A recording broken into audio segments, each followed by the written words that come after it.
দর্শক, একটা প্রবাদ আছে, সাত খণ্ড রামায়ণ পড়ে সীতারামের মাসি। অর্থাৎ আপনি সাত খণ্ড রামায়ণ পড়লেন, রামায়ণ পড়ার পরে আপনাকে জিজ্ঞাসা করা হলো সীতা রামের কে হয়। তখন আপনি যদি বলেন সীতা রামের মাসি হয়, তাহলে ব্যাপারটা এরকমই হয় যে আপনি যে রামায়ণ পড়েছেন সেই রামায়ণটা আদতে আপনি পড়েননি, পড়তে জানেননি, কিংবা আপনার অক্ষর জ্ঞান নেই, আপনি পড়ার ভান করেছেন, আপনি নাটক করেছেন, আপনি সর্বোচ্চ লেভেলের একজন মূর্খ কিংবা নিরক্ষর, অনেক কিছুই হয়তো বলা যায়। সেই সাতখণ্ড রামায়ণ পড়ে সীতারামের মাসির মতো অবস্থা হয়েছে বাংলাদেশের সরকারের উপদেষ্টাদের। বাংলাদেশের সব থেকে সেন্সিটিভ মন্ত্রণালয়, শুধু বাংলাদেশের না, পৃথিবীর সব দেশেরই সব থেকে সেন্সিটিভ মন্ত্রণালয় হচ্ছে হোম মিনিস্ট্রি, অর্থাৎ স্বরাষ্ট্র মন্ত্রণালয়, সাথে প্রতিরক্ষা মন্ত্রণালয় আছে। কিন্তু দেশের অভ্যন্তরের ব্যাপারে স্বরাষ্ট্র মন্ত্রণালয়ই সব থেকে বেশি সেন্সিটিভ জায়গায়। সেই স্বরাষ্ট্র মন্ত্রণালয়ের উপদেষ্টা এত কিছুর পরেও, গত ১.৫ বছরে এত কিছুর পরেও যদি বলেন মব বলে কিছু নেই, তাহলে আপনি তাকে কি বলবেন? কিংবা সমালোচনা করার মতো ভাষা আপনার আদৌ থাকবে কিনা, আপনার আদৌ কিছু বলা উচিত কিনা, নাকি আপনার নিজে নিজেই আসলে মরে যাওয়া উচিত, এই ব্যাপারগুলো সামনে এসে যায়। আমাদের প্রিয় স্বরাষ্ট্র উপদেষ্টা সেই মন্তব্যটাই করলেন। গত ১.৫ বছরে এত এত এত ঘটনা, এত পরিসংখ্যান, এত কিছু, সব কিছুর পরেও তিনি বলছেন মব বলে কিছু নেই। চলুন একটু জেনে দেখি কোন প্রেক্ষাপটে তিনি বলছেন মব বলে কিছু নেই। থাকবেন পলিটিক্স টিভির নিয়মিত আয়োজনে।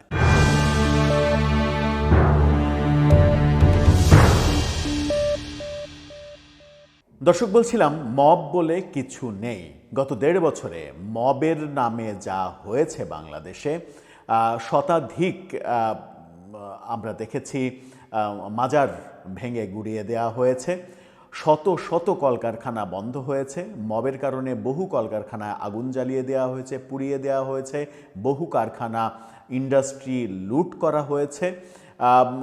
আমরা যদি একেবারে শুধুমাত্র একটা উদাহরণ দেখি, যে নারায়ণগঞ্জে গাজীর ফ্যাক্টরি যেভাবে পুড়িয়ে দেওয়া হয়েছে, সেখানে পুড়িয়ে দিয়ে ৩০ জনের বেশি মানুষ মারা হয়েছে, এবং সেই ফ্যাক্টরি থেকে একের পর এক গাজীর বিভিন্ন ফ্যাক্টরি থেকে যেভাবে লুটপাট করা হয়েছে, সেগুলোও কি মব না?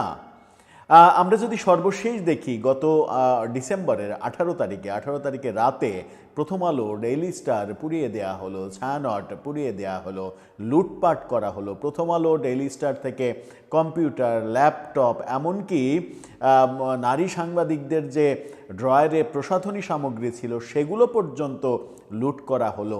সেটা কি মব না? উদীচিতে যে পরদিনই আগুন জ্বালিয়ে দেয়া হলো, সেগুলো কি মব না? এই ঘটনার পরে আমাদের প্রেস সেক্রেটারি অসহায়ের মতো বললেন, সারা রাত আমি চেষ্টা করেছি বিভিন্ন জনকে ফোন করে সাহায্য করার জন্য, সাহায্য নেওয়ার জন্য, কিন্তু কারো কোনো সাড়া পাইনি। এটা কি মব না?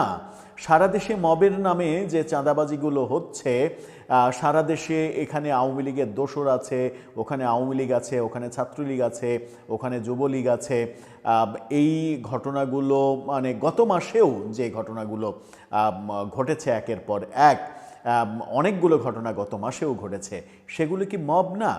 অথচ আমাদের স্বরাষ্ট্র উপদেষ্টা তিনি বলছেন মব বলে কিছু নেই। যে কথাটা সরকার থেকে বারবার বলা হয়েছে, মব বলে কিছু নেই, এগুলো প্রেশার গ্রুপ। সরকারের প্রেস উইং থেকে বারবার মবকে জাস্টিফাই করা হয়েছে। সরকারের প্রেস উইংয়ের একজন মানে সহকারী প্রেস সচিব, তিনি এমন কথাও বলেছেন যে যারা মব করে তারাই মূলত মব করছে, অর্থাৎ মব এই কথাগুলো বলে তারা এক ধরনের মব ক্রিয়েট করছে। এই কথাগুলো আমরা শুনে এসেছি। অতঃপর প্রথম আলো, ডেইলি স্টার পোড়ানোর যে ঘটনাটা ঘটল, তারপরে মনে হয়েছিল সরকারের বোধহয় সম্বিত ফিরেছে, সরকার বোধহয় বুঝতে পেরেছে যে এবার এই ঘটনাগুলো থামানো দরকার, থামানো উচিত। এবং বেশ কিছু পদক্ষেপ আমরা দেখেছিলাম। তারপরেও স্বরাষ্ট্র উপদেষ্টা বলছেন মব বলে কিছু নেই, এবং খুবই গুরুত্বপূর্ণ একটা মিটিং শেষে তিনি এই কথা বলছেন। দৈনিক সমকালের শিরোনামটা দেখুন, সেখানে বলছে মব ভায়োলেন্স বলে কোনো কিছু নেই স্বরাষ্ট্র উপদেষ্টা। কোথায় তিনি বলছেন? স্বরাষ্ট্র উপদেষ্টা general Jahangir Alam Chowdhury mob violence বলে কিছু নেই বলে বলেছেন। পুলিশের মধ্যে কোনো ভীতি কাজ করছে না সেই কথাও বলেছেন। মানে পুলিশ নির্ভয়ে আছে, অথচ বিভিন্ন জায়গায় পুলিশের ওপরে টর্চার করা হচ্ছে। এই তো কদিন আগেই আমরা দেখেছি হবিগঞ্জে থানায় ঢুকে জুলাই যোদ্ধা পরিচয়ে কিভাবে ওসির সামনে অধ্যত্ব প্রকাশ করেছে, বলেছে আমি অমোক যে এসআইকে পুড়িয়ে দিয়েছি, থানা জ্বালিয়ে দিয়েছি। অথচ পুলিশ নাকি নির্ভয়ে আছে, পুলিশ নাকি কোনো ধরনের কোনো ভয়ভীতির মধ্যে নেই। রাজশাহী কারা প্রশিক্ষণ একাডেমি মিলনায়তনে ত্রয়োদশ জাতীয় সংসদ নির্বাচন ও গণভোট সুষ্ঠুভাবে করার লক্ষ্যে আইনশৃঙ্খলা বিষয়ক মত বিনিময় সভায় যোগ দেওয়ার পরে তিনি এসব কথা বলেছেন। স্বরাষ্ট্র উপদেষ্টা বলেছেন, আইনশৃঙ্খলা বাহিনীর সঙ্গে কোনো জনপ্রতিনিধি অসম্মান আচরণ করলে ফলাও করে প্রচার করুন, সোজা হয়ে যাবে। কি ভাষা! ফলাও করে প্রচার করুন, সোজা হয়ে যাবে, মানে ওই ক্যান্ডিডেট সোজা হয়ে যাবে। কোনো প্রার্থী অশোভন আচরণ করলে তার সমাজে প্রকাশ পেলে এমনিতেই কোণঠাসা হয়ে যাবে। এটার প্রকাশ করা না করার কি আইন আছে, আপনি আইন প্রয়োগ করবেন, আইন প্রয়োগ করে তার বিচার করবেন। এটা সমাজে প্রকাশ করা অপ্রকাশ করা মানে মানুষের কাছে ছেড়ে দেয়া, মানুষকে মবে আহ্বান জানানো, আবার আপনি বলবেন যে মব বলে কিছু নেই, এটা তো হতে পারে না। বেশি করলে পাশে জেলখানা দেখিয়ে বলবেন সেখানে চলে যাবে। এই হচ্ছে একজন স্বরাষ্ট্র উপদেষ্টার বক্তব্য। তিনি জানান নির্বাচনে কোনো সহিংসতা হবে না, খুবই ভালো, এটা আশ্বস্ত হওয়ার কথা। নির্বাচনে কোনো সহিংসতা হবে না, আমরা এখন নাকে তেল দিয়ে ঘুমাই। আইনশৃঙ্খলা রক্ষাকারী বাহিনী প্রস্তুতি ভালো, নির্বাচনকে কেন্দ্র করে অবৈধ অস্ত্র নিয়মিত উদ্ধার হচ্ছে, খুবই ভালো। এবং তিনি কিছুদিন আগে বলেছেন যে ওই জুলাইয়ে যে থানা লুট করা অস্ত্র, সেই অস্ত্র নির্বাচনে ব্যবহার করা হবে না, তিনি নিশ্চিত দিয়েছেন। তিনি নিশ্চিত করেছেন যে যারা লুট করেছে তারা এই নির্বাচনে সেটা ব্যবহার করবে না, যেন মনে হচ্ছে যে ওগুলো তার আন্ডারেই আছে। তিনি নিশ্চিত করে দিলেন যে তাদেরকে আমি বলে দিয়েছি তারা যেন এগুলো ব্যবহার না করে। মানে কথাগুলো যে স্ববিরোধী হয়ে যায় সেগুলো তিনি কিংবা তারা বুঝতে পারেন কি না সেটা একটা বড় প্রশ্ন। সভায় উপস্থিত ছিলেন বিজিবির মহাপরিচালক সহ আরও অনেক, এগুলো বলে লাভ নেই। কিন্তু স্বরাষ্ট্র উপদেষ্টার জায়গা থেকে আইনশৃঙ্খলা পরিস্থিতি যখন তলানিতে, এই একদিন আগেই টিআইবি বলেছে তাদের প্রতিবেদনে যে এখন পর্যন্ত নির্বাচনী সহিংসতায় 15 জনের প্রাণহানির ঘটনা ঘটেছে, সরকার যেটাকে অস্বীকার করে 5 জন বলছে।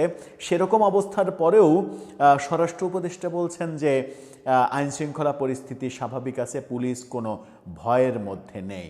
এই হচ্ছে অবস্থা। আমার মনে হয় যে অদ্ভুত উটের পিঠে চলেছে স্বদেশ, সেই পুরনো কবির বাক্যটাই এখানে প্রযোজ্য। এর বাইরে আদতে কিচ্ছু বলার নেই।